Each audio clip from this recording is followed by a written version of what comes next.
سورہ کہف. اصحاب کہف کا نام تو سنا ہے نا ماشاءاللہ آپ حضرات. پہلے اس کی فضیلت میں ایک حدیث نہ بیان کروں. نبی کریم صلی اللہ علیہ وسلم نے فرمایا، یہ مسلم شریف کی حدیث ہے، دجال آئے گا قیامت کے قریب اور بڑے لوگوں کو گمراہ کرے گا. تو حضور نے فرمایا جو سورہ کہف کی 10 آیات زبانی یاد کر لے نا، وہ دجال کے فتنے سے بچ جائے گا. اللہ توفیق عطا فرمائے. اس سورہ مبارکہ کی آیت نمبر 9 سے اصحاب کہف کا ذکر شروع ہوتا ہے. اصحاب کہف، جب حضرت عیسیٰ علیہ السلام کو اللہ کریم نے چوتھے آسمان پہ بلا لیا نا، تو دقیانوس نام کا ایک بادشاہ ہوا بنی اسرائیل کے اندر، بڑا ظالم تھا. اس نے گمراہی پھیلا دی اور جو لوگ معاذ اللہ کفر اور شرک نہیں کرتے تھے انہیں قتل کروا دیتا تھا. تو 7-8 نوجوان اپنا ایمان بچا کے بھاگے. او ہو اللہ اکبر، ساری دنیا مال بچا کے بھاگتی، وہ 7-8 نوجوان اپنا ایمان بچا کے بھاگے کہ یہ ہمیں کہیں کفر کی طرف نہ لوٹا دے. تو جا کے ایک غار کے اندر چلے گئے تو ایک کتا بھی ان کے ساتھ ہو گیا. انہیں کتے کو بڑے روڑے مارے کہ یہ اگر بھونکے گا، آواز نکالے گا تو ہم پکڑے جائیں گے، ہم نے تو چھپنا ہے. پر اس کو نہ ولیوں سے پیار ہو گیا تھا. اس نے کہا بھگاؤ جتنا مرضی مجھے، فطرت میری ہے کہ میں بھونکتا ہوں، پر جب اللہ کے ولی ہوں تو پھر میں ادب کرتا ہوں. یہ قرآنی واقعہ ہے. اچھا، یہ عین وہ واقعہ ہے قرآن مجید کا کہ جو بہت ساری چیزوں پر ویسے ہی نص ہے اور بہت ساری زبانیں ویسے ہی گونگ ہو جاتی. تو وہ 6-7 لوگ تھے، وہ چلے گئے غار کے اندر، جا کے انہوں نے پناہ لے لی. بادشاہ کو پتہ چل گیا کہ غار کے اندر ہے. اچھا، اللہ کی قدرت جیسے داخل ہوئے انہیں نیند آ گئی، یہ سو گئے. اور قرآن مجید کہتا ہے، قرآن مجید کے یہ لفظ ہیں کہ کتا غار کے منہ پر بازو پھیلا کے بیٹھ گیا، گویا اپنے مالکوں کی خدمت کر رہا ہے. اب میاں صاحب کی ایک بات کر لیں درمیان میں. میاں صاحب فرماتے ہیں، جنہ تناں وچ عشق نہ رچیا، کتے ہونا تھی چنگے، اور چلو مالک دے کر راکھی کر دے، صابر بھوکے ننگے. یہ دیکھو نا کہ اتنا تو ان کے اندر بھی کمال ہے. اپنے نا دونوں بازو پھیلا کے، کتا بھی غار پہ بیٹھ گیا. ان کو نیند آ گئی. بادشاہ نے پتہ کرایا کہاں بھاگ کے گئے، تو کہا وہ غار کے اندر ہے. بادشاہ کہنے لگا کہ ان کی سزا یہ ہے کہ ایک دیوار چن دو غار کے منہ میں، غار کوئی بند کر دو. جس بندے کی ڈیوٹی لگائی نا غار چننے کی، بندہ بڑا نیک تھا، اس کو دیوار بنانے کا ذمہ دیا. اس نے نا دیوار بھی بنائی اور ایک تختی پہ نا سب کے نام لکھے، اور وہ تختی ایک صندوق میں رکھ کے وہاں بند کر دی. اور اسی طرح کی ایک تختی اس کے نیچے لکھا کہ ایک تختی ان کے ناموں کی نا میں مال خزانہ میں بھی بند کر رہا ہوں. اللہ تبارک و تعالیٰ کی قدرت کے بعد مفسرین نے لکھا ہے وہ 100 سال تک سوئے رہے، اور بعض نے لکھا ہے کہ 300 سال تک سوئے رہے. 300 سال کے بعد اس طرح ہوا کہ حکومتیں بدل گئیں. بیدروس نام کا ایک بادشاہ آ گیا، وہ بڑا نیک دل تھا. اس نے ہر طرف حضرت عیسیٰ علیہ السلام کی شریعت کا پھر سے نعرہ بلند کیا. اب نا کچھ لوگ ایسے تھے جو منکر ہو گئے تھے کہ مرنے کے بعد دوبارہ کیسے اٹھیں گے. بادشاہ ایک دن حجرے میں گیا، جا کے دعا مانگی، یا اللہ کوئی ایسی بات دکھا جس سے لوگوں کا ایمان پکا ہو جائے. اس طرح کے بادشاہ ہوا کرتے تھے.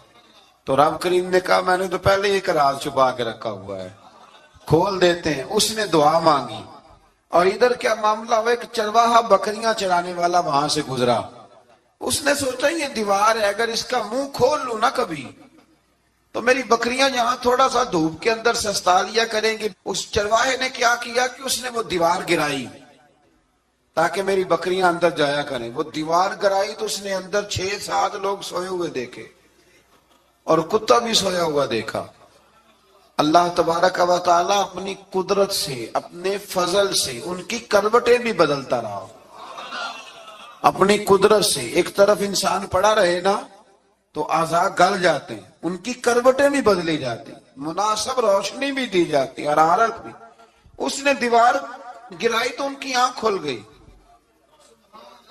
ایک دوسرے سے کہنے لگے آج تو بڑی گہری نیند سوئے ہیں یار، آج تو لمبی نیند پوری کر لی، چلو بھوک بڑی لگی ہے ایک دوست کو بھیجو۔ یہ سارا واقعہ قرآن مجید میں موجود ہے، میں اپنے لفظوں میں بیان کر رہا ہوں۔ جاؤ ایک دوست کو بھیجو بازار سے نا کھانا لے آئے، پیسے وہی 300 سال پرانی کرنسی۔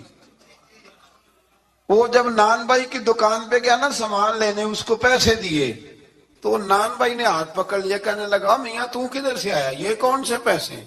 اس نے کہا پیسے کاہے کہ میں بھی سوچ رہا ہوں کہ حالات بدلے ہیں، سارے حضرت عیسیٰ کا کلمہ پڑھ رہے ہیں، ماحول اور ہے۔ اس نے کہا تیرے ہاتھ کوئی خزانہ لگ گیا ہے، یہ تو ہم نام سنتے تھے کہ یہاں کوئی دقیانوس نام کا بادشاہ رہے، کوئی خزانہ بتا کہاں سے لیے۔ شور ہوا، حاکم شہر تک خبر پہنچی، بادشاہ تک پہنچی۔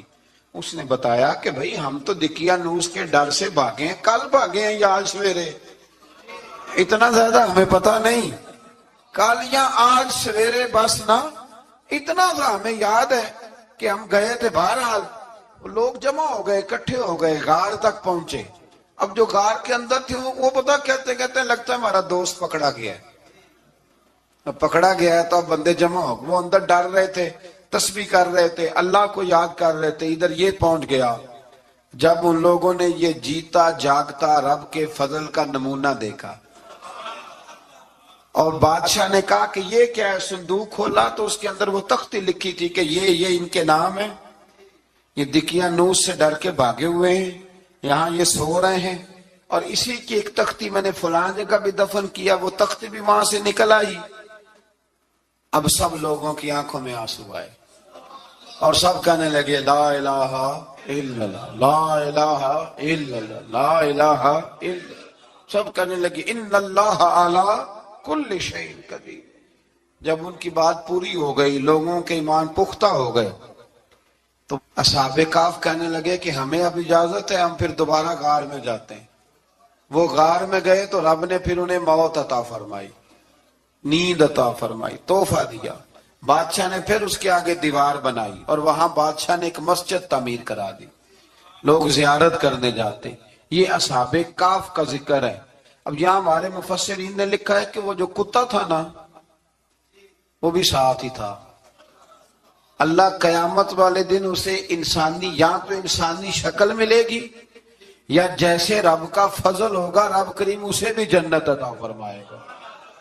اس نے تبلیغ کی، دین کی، اس نے کیا کیا؟ تبلیغ کی، نمازیں پڑھی، روزے رکھے، حج کیا، 10 ہوتے صحیح اس کیتا کی۔ اسی آنکھیں نا خدا کے فضل سے ہم پر ہے سایہ غوث اعظم کا، ہمیں دونوں جہاں میں ہے سہارا غوث اعظم کا۔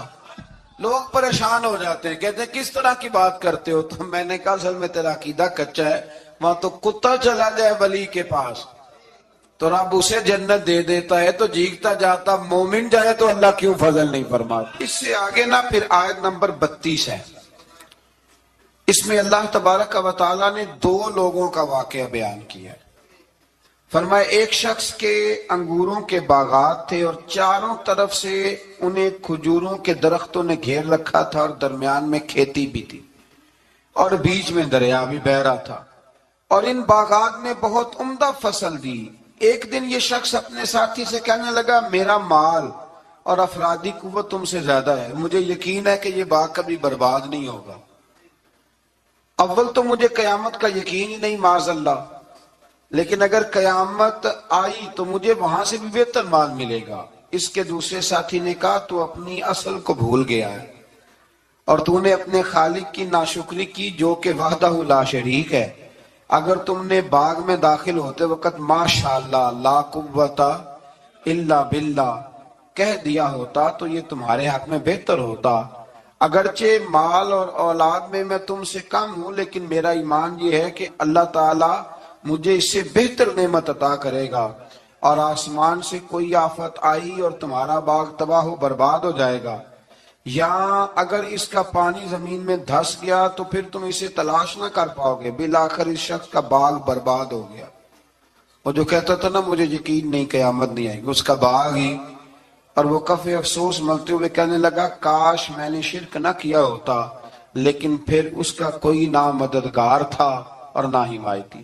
آیت نمبر 45 میں اللہ تعالیٰ نے دنیا کی زندگی کی ناپائیداری کو ایک مثال سے بیان فرمایا کہ آسمان سے بارش نازل ہوئی، گھنا سبزہ نکلا، پھر وہ سوکھ کر چورا چورا ہو گیا، جسے ہوا اڑا کے لے گئی۔ مال اور بیٹے تو محض جیتی دنیا کا سنگار ہے، جب تک تم زندہ ہو تب تک مال بھی ہیں اور بیٹے بھی ہیں۔ والباقیات الصالحات، ہاں اگر کچھ ہے باقی رہے گی تو تمہارے اچھے اعمال باقی رہیں گے، اور اگر اولاد نیک ہوئی تو وہ بھی باقیات الصالحات میں شامل ہو جائے گی۔ آیت نمبر 47 سے فرمایا کہ قیامت کے دن تمام روئے زمین پر ایک کھلے میدان کی صورت میں ہوگا، سب لوگ صف باندھے رب کے حضور اکیلے حاضر ہوں گے اور اپنے اعمال ناموں کو دیکھ کر خوف زدہ ہوں گے، کہیں گے ہائے افسوس، اس اعمال نامے کو کیا ہوا، اس نے نہ کوئی صغیرہ گناہ چھوڑا نہ کبیرہ، مگر سب کو شمار کیا۔ آیت نمبر 50 میں حضرت آدم علیہ السلام کو فرشتوں کے سجدہ، ابلیس کی نافرمانی اور شیطان اور اس کی ذریت کے انسان کے دشمن ہونے کا بیان ہے۔ آگے پھر ذکر شروع ہو جاتا ہے حضرت موسیٰ علیہ السلام اور حضرت خضر علیہ السلام کا۔ یہ لفظ خضر بھی ہے اور خضر بھی ہے، یہ دو تین طریقوں سے پڑھا جاتا ہے۔ حضرت خضر کے بارے میں مختلف روایات ہیں کہ یہ ولی ہیں کہ نبی ہیں، لیکن مضبوط رائے اکثر بزرگوں کی یہی ہے کہ یہ بھی اللہ کے نبی ہیں، اور بعض نے لکھا ہے یہ ہمیشہ سے زندہ ہیں۔ یہ دو اللہ کے نبی حضرت الیاس علیہ السلام اور حضرت خضر علیہ السلام، یہ دونوں ہر سال حج میں بھی جاتے ہیں، ہر سال حج میں بھی جاتے ہیں، کیونکہ ایک روایت ملتی ہے کہ محبوب کریم علیہ السلام حج پہ گئے تو فرمایا میں الیاس اور خضر کو پہاڑوں سے اترتے ہوئے دیکھ رہا ہوں۔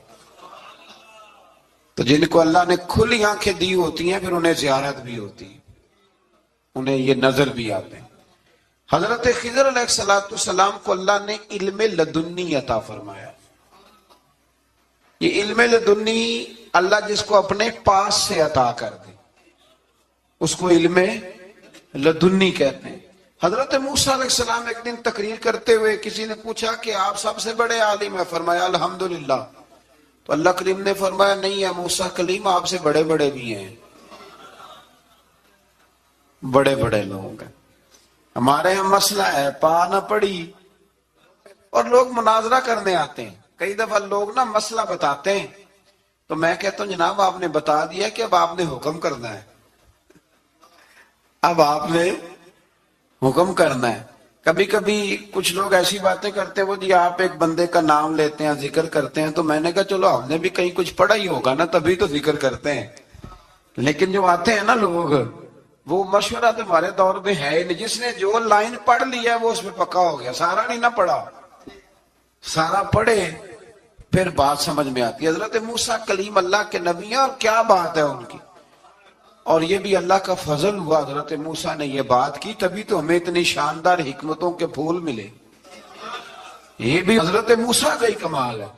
تو حضرت موسیٰ نے کہا کہ اے اللہ وہ جو مجھ سے بڑا ہے عالم ہے وہ کہاں ملے گا جس سے میں حکمت کی بات سیکھوں، تو فرمایا جہاں مجمع البحرین ہے نا، دو دریا ملتے ہیں وہاں وہ ملے گا۔ حضرت موسیٰ کلیم سے اللہ نے فرمایا کہ جاؤ جہاں دو دریا ملیں گے نا وہاں تمہیں وہ شخص ملے گا۔ تو یا اللہ میں کس طرح، فرمایا زادرہ ساتھ لے جاؤ، کھانے پینے کا سامان۔ حضرت موسیٰ کلیم لے گئے، مچھلی بھی لے گئے، فرمایا یہ مچھلی جہاں تمہارے برتن سے نکل کے دریا میں داخل ہو وہاں دریا میں شگاف پڑ جائے گا، وہاں وہ تمہیں شخص ملے گا۔ حضرت موسیٰ نے اپنے خادم حضرت یوشع بن نون علیہ السلام کو بھی ساتھ لیا، یہ بعد میں حضرت موسیٰ علیہ السلام کے جانشین ہوئے۔ یہ دونوں سفر پہ نکل گئے، ایک جگہ پہ پہنچے جہاں پہاڑ تھا، ساتھ دریا بھی تھا، اس کے نیچے آرام کرنے لگے۔ حضرت موسیٰ کلیم سو گئے تو یوشع بن نون علیہ السلام موجود تھے، مچھلی جھٹ سے نکلی دریا میں داخل ہو گئی، وہاں راستہ بھی بن گیا۔ اب اٹھے حضرت موسیٰ کلیم، جب اٹھے تو فرمایا چلو چلیں، تھوڑا آگے جا کے فرمایا بھوک لگ رہی ہے کھانا تو نکالو۔ انہیں یاد آیا، کہنے لگے حضور مچھلی تو دریا میں چلی گئی تھی۔ فرمایا تو نے بتایا نہیں، وہی تو ہماری منزل تھی جہاں مچھلی دریا میں گئی۔ پھر وہاں سے واپس آئے قدموں کے نشانوں پہ، وہاں پہنچے جہاں مچھلی گئی تھی، تو وہاں ایک شخص لیٹا ہوا تھا چادر لے کے. آپ نے سلام لی تو انہوں نے کہا وعلیکم السلام یا موسیٰ کلیم اللہ.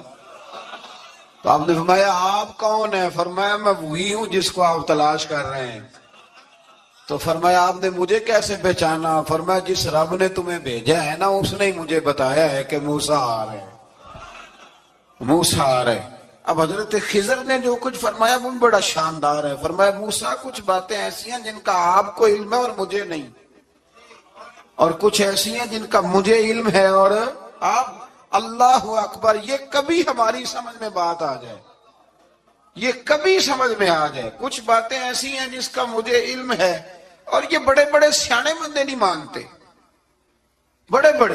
میں عالم ہوں جی، تو آپ عالم ہیں میاں ایک شعبے کے، لیکن بہت سارے دنیا میں شعبے ہیں نا. دین کے عالم کا درجہ سب سے بڑا ہے، لیکن قانونی مشاورت کرنی ہے تو آپ وکیل سے کریں گے. گاڑی کے بارے میں پوچھنا ہے تو کسی مکینک سے پوچھیں، لیکن آپ بن کے نہ بیٹھ جائیں. فرمایا جس کا آپ کو علم ہے مجھے نہیں، اور جس کا مجھے علم ہے ان میں سے آپ کو نہیں. تو کہا میں پھر آپ کے ساتھ رہنا چاہتا ہوں اور میں وہ سیکھنا چاہتا ہوں جو آپ بتا رہے ہیں. تو حضرت خضر فرمانے لگے صبر کر لیں گے میرے ساتھ؟ یہ سب سے مشکل کام ہے، یہ سب سے، یعنی ہر بات کی تو یہاں لوگوں کو وضاحت چاہیے. کھانسے بھی تو آپ کو بتانا پڑے گا کھانسے کیوں، ہنسے بھی تو آپ کو بتانا پڑے گا ہنسے کیوں. بزرگ ہیں، بزرگوں کی باتوں میں حکمتیں ہوتی ہیں، لیکن ہم حکمت کی طرف جانے کو تیار نہیں ہوتے. ہمیں تو فوری طور پہ جواب چاہیے، حل چاہیے. حضرت موسیٰ علیہ السلام جناب خضر کے ساتھ چلے. فرمایا صبر کروں گا، میں چلتا ہوں آپ کے ساتھ. دریا کے قریب گئے کشتی میں بیٹھنے کے لیے، تو کشتی والوں نے حضرت خضر کو پہچان لیا، بغیر کرائے کے سوار کرایا. اور جب پار اترنے لگے تو حضرت خضر نے کشتی کا ایک تختہ ہی توڑ دیا. حضرت موسیٰ کہنے لگے یہ آپ نے کیا کیا؟ انہوں نے نیکی کی، آپ نے تختہ توڑ دیا. فرمایا آپ کو کہا تھا نا آپ نے صبر نہیں کرنا، آپ کو کہا تھا نا. فرمایا چلو میں صبر کروں گا. تھوڑا آگے گئے تو ایک نوجوان لڑکا ابھی چھوٹی عمر ہے وہ ملا. حضرت سیدنا خضر علیہ السلام نے اسے قتل ہی کر دیا. فرمانے لگے آپ نے قتل ہی کر دیا؟ ایک قرآن مجید ہے بھائی. میں کبھی کبھی سوچتا ہوں یہ ہم کسی درویش کی بات سناتے تو بندے اڑ جاتے، فتوے نکلتے کہ نہ نکلتے؟ میرا خیال ہے ہر مسجد سے نکلتے، اور فتوے ایک ایک جتنے مسجد میں نمازی ہوتے سب کے ہاتھوں میں فتوے ہوتے. قتل کر دیا، قتل ہی ہو گیا بندہ. تو حضرت سیدنا موسیٰ علیہ السلام فرمانے لگے آپ نے قتل ہی کر دیا. فرمایا میں نے کہا تھا نا آپ نے صبر نہیں کرنا. آپ فرمانے لگے چلو اگر اب میں بولا نا تو بے شک آپ مجھے علیحدہ کر دیجئے گا. حضرت موسیٰ کلیم اب بولا تو علیحدہ کر دے. ایک بستی میں داخل ہوئے، بستی کے لوگوں سے پانی مانگا تو انہوں نے پانی بھی نہ دیا، آرام کرنے کو جگہ بھی نہ دی. پر وہاں ایک دیوار گر رہی تھی، حضرت خضر علیہ السلام نے سیدھی کرنی شروع کر دی.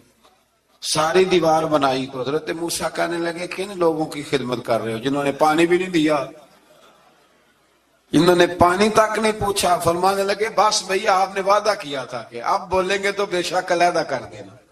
آپ بولیں اب آپ کا اور میرا ساتھ زیادہ نہیں چل سکتا. آپ بولیں، جو بول پڑے نا غلامی کرے تو رستے لمبے چلتے ہیں، اور جو بولے نا جس کو وضاحتیں چاہیے ہو وہ غلام نہیں ہوتا، اس کے ساتھ پھر باتیں لمبی. ہاں تو آنکھ بند کر کے چل. ہاں آزم جاتے لائیے ہی نہ تجھے لائیے تھے، پھر آنکھ بند کر کے پیچھے چل کے بات ختم ہو گئی. حضرت خضر علیہ السلام نے جب کہا نا کہ اب آپ کا وعدہ ختم ہو گیا، فرمایا میں آپ کو جانے سے پہلے حکمت بتاتا ہوں. یہ وہ علم ہے جو اللہ نے مجھے اپنے پاس سے عطا فرمایا، یہ وہ ہے جو علم لدنی ہے. کہا جناب کیا مطلب؟ فرمایا وہ جو میں نے تختہ توڑا تھا نا، تو یہ مسکین بچے ہیں جن کی کشتی تھی، تو دریا کے اس پار بادشاہ کھڑا تھا، وہ جو صحیح صحیح کشتیاں ہوتی تھی قبضے کر لیتا تھا، اور جو تھوڑی سی ٹوٹی پھوٹی ہوتی تھی نا وہ چھوڑ دیا کرتا تھا، تو میں نے تھوڑی سی کشتی ان کی اس لیے توڑ دی ہے تاکہ دیکھے گا تو چھوڑ دے گا، اس لیے میں نے بھلا کیا ہے۔ اور فرمایا وہ جو بچہ میں نے قتل کیا نا، وہ شروع سے ہی کفر کا دل دادا تھا، اس کے ماں باپ نیک تھے، اگر بڑا ہوتا جوان ہوتا تو ہو سکتا ہے ماں باپ کو بھی کفر میں مبتلا کر دے، اب اس کے بدلے اللہ انہیں صالح بیٹا عطا فرمائے گا۔ تو یہ بھی میں نے اللہ کے دیے ہوئے علم سے کیا۔ اور فرمایا یہ جو دیوار میں نے نبی ہو کے یا ولی ہو کے مزدوری کر کے دیوار بنائی ہے نا، اللہ اکبر، فرمایا یہ دیوار عام لوگوں کی نہیں، یہ یتیم بچوں کا خزانہ ہے دیوار کے نیچے، یہ گر جاتی تو خزانہ ظاہر ہو جاتا، اور بچائی اس لیے ہے کہ وَكَانَ أَبُوهُمَا صَالِحًا، ان بچوں کا باپ نیک آدمی تھا، ان کا باپ، قاضی ثناء اللہ صاحب پانی پتی فرماتے ہیں ڈائریکٹ باپ نہیں تھا، 7ویں نسل میں جا کے باپ بنتا تھا۔ سن لیں یہ بھی بات، ایک بندہ نیک ہو تو اس کی 7 نسلوں تک رب خزانوں کی بھی حفاظت فرماتا ہے۔ اب آپ اندازہ فرمائیں کہ بات کتنی دور تک جاتی ہے۔ بزرگوں کی باتوں میں نا حکمتیں ہوتی ہیں، دانائیاں ہوتی ہیں۔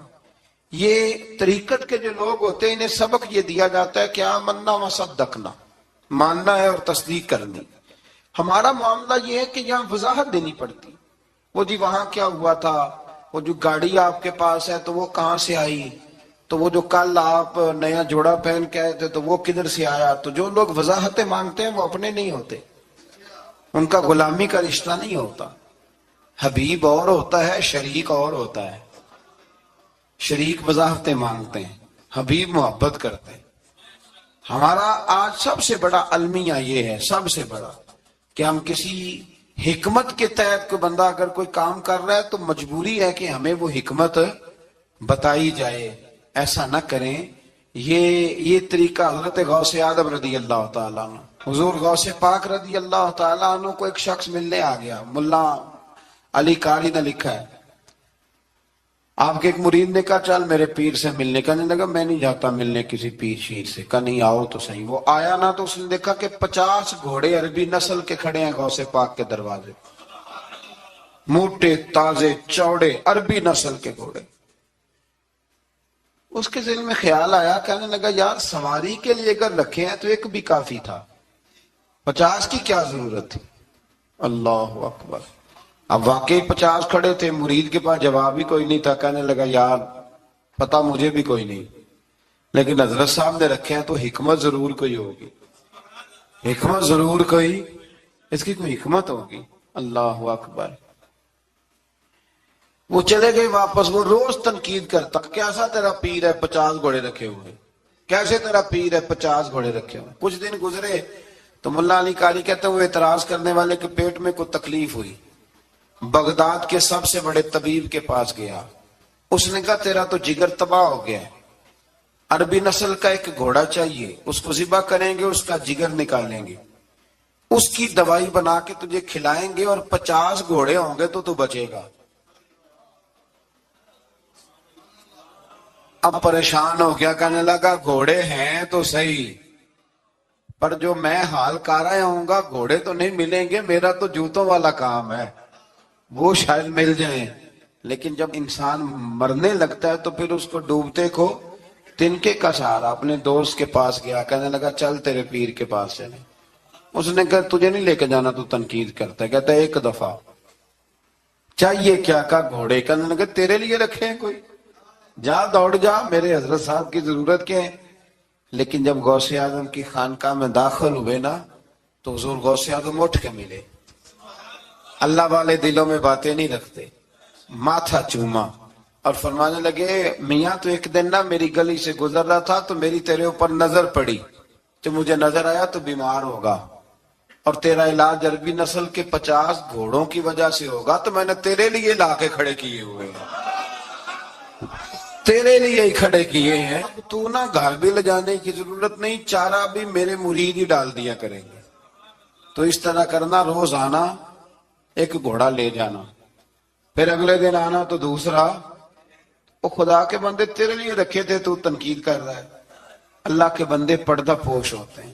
ہاں شرط یہ ہے کہ وہ بندہ صالح ہو, دیندار ہو, وہ والا پیر نہ ہو جو نماز بھی نہ پڑھے اور گھوڑے 15 رکھے ہوئے ہوں اس نے, وہ والا معاملہ نہ ہو. تو میرے عزیز یہ یاد رکھیں کہ اللہ تبارک و تعالیٰ کا بندہ جب آپ کا روحانی علاج کرتا ہے نا, روحانی علاج سے مطلب جادو ٹونے کا علاج نہیں, روحانی علاج وہ ہوتا ہے کہ میرے گناہوں کا علاج ہو جائے, حسد بغض کینہ عداوت یہ نکل جائے. تو وہ کچھ ایسے نسخے بتاتا ہے جو سمجھ میں مرید کی نہیں آتے لیکن وہ ضروری ہوتے ہیں. آیت نمبر 67 میں فرمایا کہ جب سمندری طوفان میں گر جاتے ہیں تو معبودان باطلہ کی بجائے صرف اللہ کو پکارتے ہیں. کافر بھی اس وقت اللہ ہی کو پکارتے ہیں, لیکن نجات کی صورت میں یہ لوگ پھر شرک میں مبتلا ہو جاتے ہیں. آیت نمبر 68 میں مشرکوں کو متنبہ کیا گیا کہ اگر ان پر کوئی آفت آ گئی یا انہیں خشک سرزمین میں کہیں دنسا دیا گیا یا کسی اور مصیبت میں مبتلا کیا گیا تو اللہ کے سوا کوئی نجات دینے والا نہیں ہے. آیت نمبر 70 میں بنی آدم کی عزت اور کرامت کا ذکر ہے کہ اللہ نے بنی آدم کو اپنی مخلوقات میں بہت سو پر فضیلت عطا فرمائی ہے. آیت نمبر 71 میں انسانوں کو اپنے پیشواؤں کے ساتھ بلائے جانے, دائیں بائیں اعمال نامے لینے والوں کو کامیابی کا بیان ہے, اور جو دنیا میں حق سے اندھا ہے وہ آخرت میں بھی اندھا ہے. قیامت میں جس کا کوئی پیشوا ہوگا اسی کے ساتھ ہی بلایا جائے گا نا. جو ساری زندگی کہتا رہے میں مانتا ہی نہیں کسی کو, کوئی امام نہیں, کوئی تقلید نہیں, کوئی شے نہیں, تو وہ کدھر جائے گا؟ ہاں اسی کے ساتھ جائے گا. اللہ تبارک و تعالی سمجھنے کی توفیق عطا فرمائے. پھر اللہ تبارک و تعالی نے آیت نمبر 73 سے کفار کے آپ صلی اللہ علیہ وسلم کو راہ حق سے ہٹانے کے باطل ارادوں کا ذکر فرمایا. اللہ تعالیٰ نے حق کے راستے میں آپ کی ثابت قدمی کو اپنا فضل قرار دیا ہے. آپ کو جزیرہ عرب سے نکالنے کی کفار کی سازش کا ذکر کرتے ہوئے فرمایا کہ وہ ایسا کرنے میں کامیاب ہو بھی جائیں تو برے انجام سے بچ سکتے نہیں. اشارتاً 5 نمازوں کا حکم فرمایا, فجر کی فضیلت کا بیان کیا, نماز تہجد کی ترغیب, اور رسول اللہ صلی اللہ علیہ وسلم کے لیے مقام محمود جو مقام شفاعت کبریٰ ہے, جہاں کھڑے ہو کے رسول پاک امت کی سفارش فرمائی, عطا کیے جانے کا بیان ہے. آیت نمبر 81 سے حق کی آمد اور باطل کے نیست و نابود ہونے کا بیان ہے, اور یہ کہ قرآن میں اہل ایمان کے لیے شفا بھی ہے اور رحمت بھی ہے. آیت نمبر 83 میں انسان کی اس فطرت کا ذکر ہے کہ نعمتوں پر ناشکری اور مصیبت پر نا امیدی کا اظہار کرتا ہے, یہ اس کی فطرت ہے. آیت نمبر 85 میں اس امر کا بیان ہے کہ یہود نے رسول اللہ صلی اللہ علیہ وسلم سے روح کے بارے میں سوال کیا تو اللہ تعالیٰ نے فرمایا کہ اے رسول صلی اللہ علیہ وسلم کہہ دیجئے کہ روح میرے رب کے امر سے ہے اور تم کو محض تھوڑا سا علم عطا کیا گیا. اس سے یہ بتانا مقصود ہے کہ جن چیزوں کی حقیقت جاننے پر ہدایت اور نجات موقوف نہیں نا, ان کے در پہ ہونے کی تمہیں ضرورت بھی نہیں ہے. آیت نمبر 88 میں ایک بار پھر قرآن کے مثل لانے کا چیلنج اور کافروں کے عجز کا بیان. آیت نمبر 90 سے مشرکین مکہ کے بعد فاسد مطالبات کا ذکر ہے کرتے ہوئے فرمایا کہ انہوں نے کہا ہم اس وقت تک آپ پر ایمان نہیں لائیں گے حتیٰ کہ آپ ہمارے لیے زمین سے پانی کا کوئی چشمہ جاری کر دیں, یا آپ کھجوروں اور انگوروں کے باغات کے مالک بن جائیں جن کے نیچے نہریں بہ رہی ہیں, یا آپ ہمیں جس عذاب سے ڈراتے ہیں وہ لے آئیں, یا آسمان کو ٹکڑے ٹکڑے کر کے ہم پہ گرا دیں, یا اللہ اور فرشتوں کو ہمارے سامنے بے حجاب کر دیں, یا آپ کے لیے سونے کا گھر ہو, یا ہم آسمان پر چڑھ جائیں اور پھر آسمان سے ہم پر کتاب نازل کریں جس کو ہم پڑھیں. ان سب مطالبات کے جواب میں اللہ نے فرمایا اے رسول صلی اللہ علیہ وسلم کہہ دو میرا رب ہر عیب سے پاک ہے, میں کوئی شعبدے بال نہیں ہوں بلکہ میں تو اللہ کا وہ بندہ ہوں جسے اللہ نے اپنا رسول بنا کے بھیجا ہے. یہ کچھ لوگ نا شعبدوں کی باتیں کرتے ہیں, آج بھی کرتے ہیں, فلانے پیر صاحب ہیں جی, یہ جو کچھ لوگ بڑے بڑے نادان ہیں نا, یہ ساری آپ پڑھ لیں.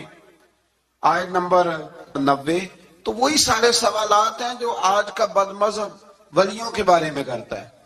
کہتا ہے اگر ایسے ہیں تو پھر یہ کر دیں، پھر وہ کر دیں. او خدا کے بندو، ولی شوبدے دکھانے نہیں آتے، بندوں کو رب سے ملاتے ہیں.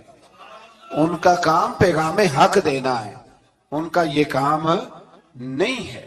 آیت نمبر 94 سے کفار مکہ کے اس اعتراض کا ذکر ہے کہ اللہ نے بشر کو رسول بنا کے کیوں بھیجا. استغفر اللہ، یعنی کوئی فرشتہ کیوں نہیں بھیجا؟ اللہ تعالیٰ نے فرمایا رسول صلی اللہ علیہ وسلم کہہ دو اگر زمین میں فرشتے بستے اور اطمینان سے چلتے پھرتے تو ہم ان پر آسمان سے فرشتہ ہی رسول بنا کے نازل کرتے.